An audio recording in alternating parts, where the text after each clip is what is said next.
You should join the channel here over at SubScribe. So Gavin McInnis and the Proud Boys.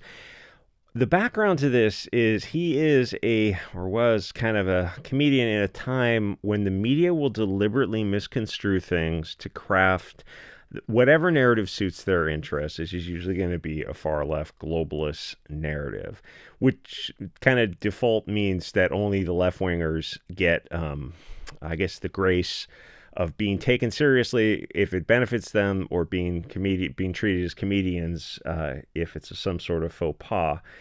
So what happens is when somebody is saying something in a video or article, the first question obviously would be, well, what's the context? Is it parody and humor, or is it a serious political statement? And when you've got long articles or long videos, if you're a dishonest media source, it's really easy to take people out of context, like they've been doing with Charlie Kirk. So the media will interpret it to the negative if the person is on the right, and to the positive if it's on the left, or if it serves the left-wing overall narrative, which mainstream media is entirely left of center. So McInnis is a comedian, but the media will pretend he's serious if he says something that they want to interpret as it's serious.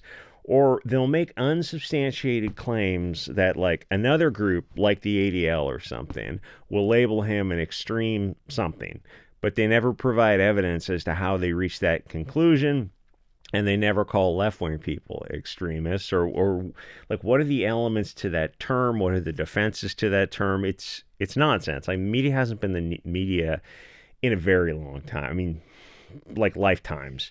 So what happened was Gavin was brought back on Twitter the other day after being banned for 7 years. This Wikipedia article, it goes on forever, which tells you how much of a threat they considered him at one time. So he was brought back to Twitter, and I started to think about that for a minute.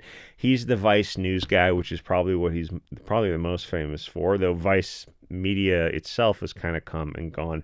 Though back in the day, and their videos are still on YouTube, they've done some fantastic freaking videos. The Cannibal Warlords of Liberia, or there's a video, I think it's by Vice, of an African tribe that makes alcohol. It's really interesting. So he's a social media personality in kind of the Israeli first controlled right of center sphere, a comedian sort of in the same energy as Alex Jones, where he's fun, he's light coverage, but both of those characters, that time has kind of come and gone because things are accelerating a little bit. So it occurred to me that if he's brought back to Twitter, he's probably useless, as is, no offense, as is the Proud Boys, the group that he started, but then he publicly left to distance himself wisely from legal issues. He said he did it to help the guys who were facing legal issues, maybe, but they they wanted to go after him as hard as they could. So he wisely did leave the group. Which, the thing is, if you're in the group at that time, when the leader leaves, that would have been the glowing, bright indicator for you to publicly quit the group and just start something new, because there's too many eyes on you, from the feds to all these other globalist groups, ADL, SPLC, ACLU. Because the guy who started the group, to see him leaving, it kind of gets me feeling like a baited trap, a Judas goat, or them leading you into a box canyon for the Westerns. So the thing about these various groups is, on one end of the spectrum, you've got the civic nationalist groups like the Proud Boys, and there's a bunch of various Christian groups, like they're like fatherhood groups, or 3%er or something kind of group. The problem is, any group that is not a race-focused group is, if they're men's groups, and the Fed is going to be on them, and they're, like, to say the Fed, it's kind of synonymous with ADL, SPLC, ACLU. All those sorts of globalist groups are going to go after you, no matter if you're in a Patriot Front type of group, which is a nationalist group, or if you're in something more innocuous like the Proud Boys, which is more about drinking beer and having fun. But it doesn't matter, because the powers that be are still going to treat those things as the same, or almost the same. Because any power source, any potential, is a threat to the globalists that control the government. So and yes, even under Trump. So they're going to do their best. The deep state, right? Yeah, you're going to get in office and fire the deep state. So who have you fired?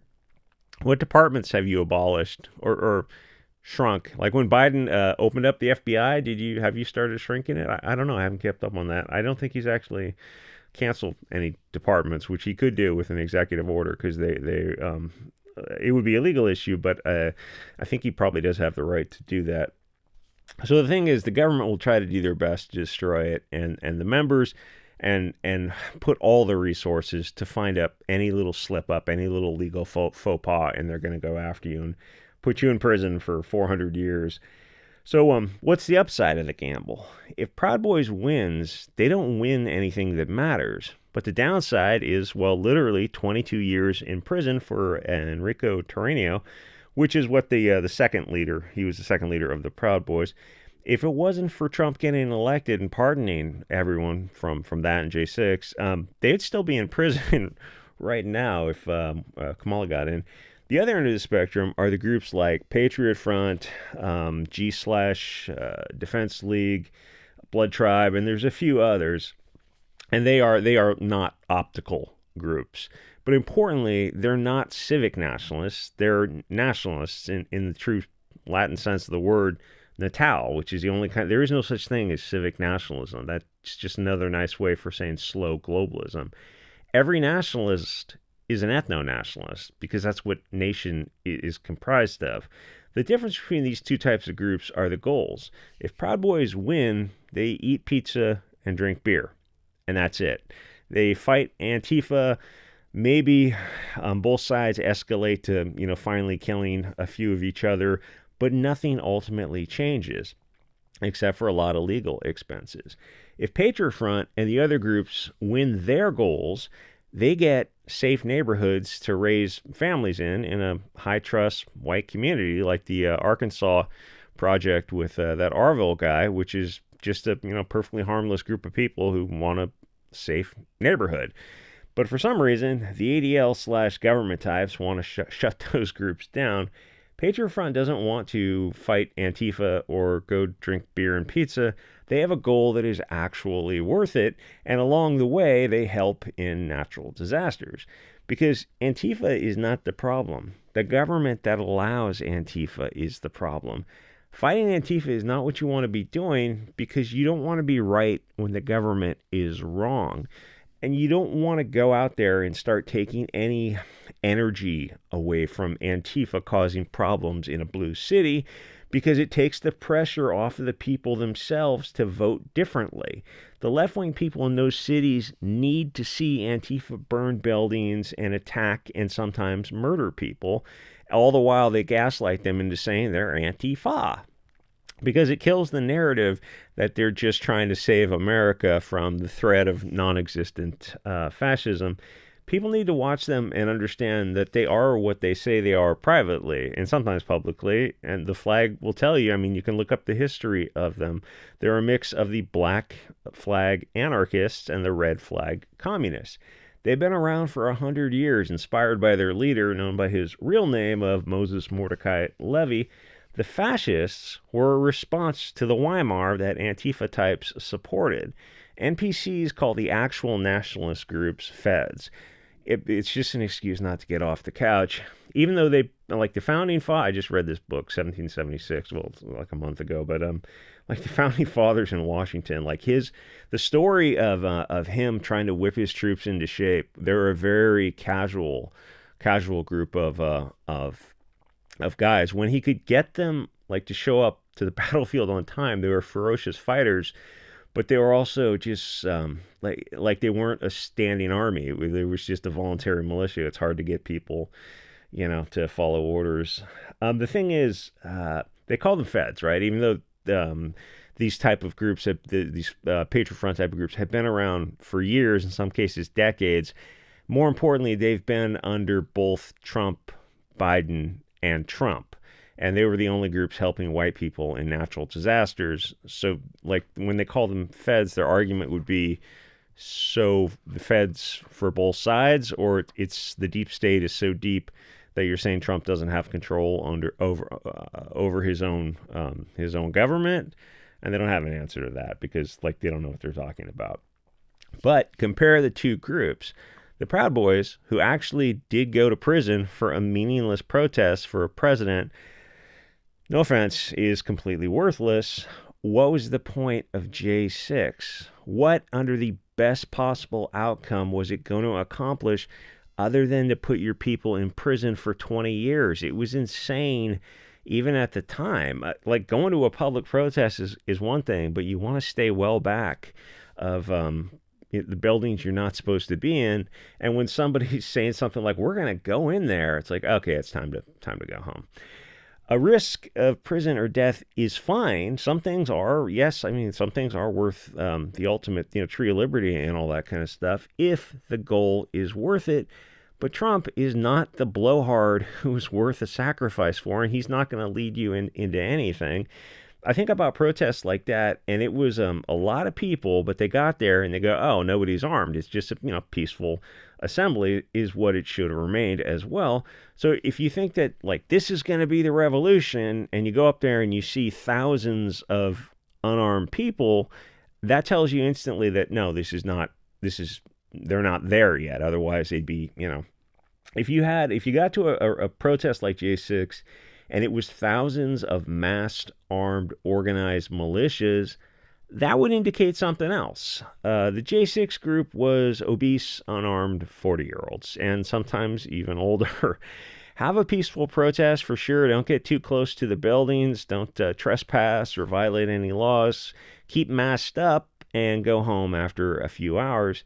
If you're going to do something, you have to go all the way. And of course, I'm not advocating any unconstitutional activities. And the path to building critical numbers is years of doing the legwork, the precursor effort. Exactly the type of things that Patriot Front type of group are doing right now. It might not be the most glamorous or exciting, but things happen in stages. It takes years. The right will talk about grabbing their rifles and doing something, and they think militias just come together in a few weeks. A bunch of strangers are going to self-organize a command, communication, support system to move money and supplies around to structure leadership, and they think that's all going to come together overnight. That takes years, and then there's infighting to see who, what direction the group's going, which is why Patriot type fronts, type of groups are active right now. So they have a pre-existing infrastructure in place in case the American man ever decides to put down the bread and circuses and do something. Groups like Proud Boys are designed to waste time. That's what Trump is doing. There's no mass deportations. There's no Epstein list. I mean, famously no Epstein list. Even though Pam Bondi, Kash Patel, and who's the other guy? Bongino had one thing to say about it in the beginning, where it's like it's on their desk, and then they change their tune. Weird. There's no wall. They're bombing foreign countries for Israel, and there's taxpayer money going for Israel and Ukraine, and various other countries as well, which is weird because you've got homeless tent cities throughout America. It's kind of like if you want to collect tax, you should spend it domestically. You don't have enough, and you're $34 trillion in debt. Or if you feel you have such excess funds, then you should just simply cut taxes instead of giving it to foreign countries to study butt fucking in Botswana. There's no manufacturing, bringing that back from China. There's no federal bans on like trans type of stuff. He's giving green cards to Chinese students, 600,000 students at elite American colleges, Indians, Mexicans, anyone who's in any sort of upper educational system whatsoever. So Trump actually isn't doing anything. He goes and does some small things, and he and his department will do them, ICE will do them very publicly. Very public arrests where you've got dozens of SWAT, militarized ICE arresting one person. And you go, well, oh, so where are they going with this person? Are they deporting them? No, they're just arresting them. And you see how many people it takes, and it's very public. It's a big video. But you start looking at that and you're like, you'd need orders of magnitude more. You need like in the tens of thousands a day. It would have to be it would have to be a number one effort for a country to do. And it would, to do it, you could have done it. You had 4 years to do it. You could have made a huge deal out of it. It would have been risky. But instead, you're seeing a lot of activity, but you're not seeing any results. The goal is to run out the clock and keep people from actually having a revolution. When he leaves office, America will be worse off than when he started. Kamala absolutely would have been the better, worst president, if you know what I mean, because she would have been so bad that both left and right, I mean, she would have been like historically bad. But both sides would have realized that, oh, there's no conventional political solution. Whatever this is that got us to this point is not working. You go, vote harder. Well, if voting got you to Trump or Kamala or Hillary or Biden, then something is very seriously wrong. And you can look around the country and the West in general, something is very seriously wrong. So she was the only option that would have caused an actual revolution. Trump is the detrimental reliance option. And as for J.D. Vance or Gavin Newsom, in the future, there's not a difference between them. Keep one thing in mind before you think I'm totally full of it. Go try to find the actual numbers of deportations compared to the foreigners who are given some sort of legal status in the country, and go look at what the net number is, and then do the math over the next 3 years. You're gonna be looking a long time before you find those deportation numbers. Anyway, like, comment, subscribe. I'll see you guys on the next episode.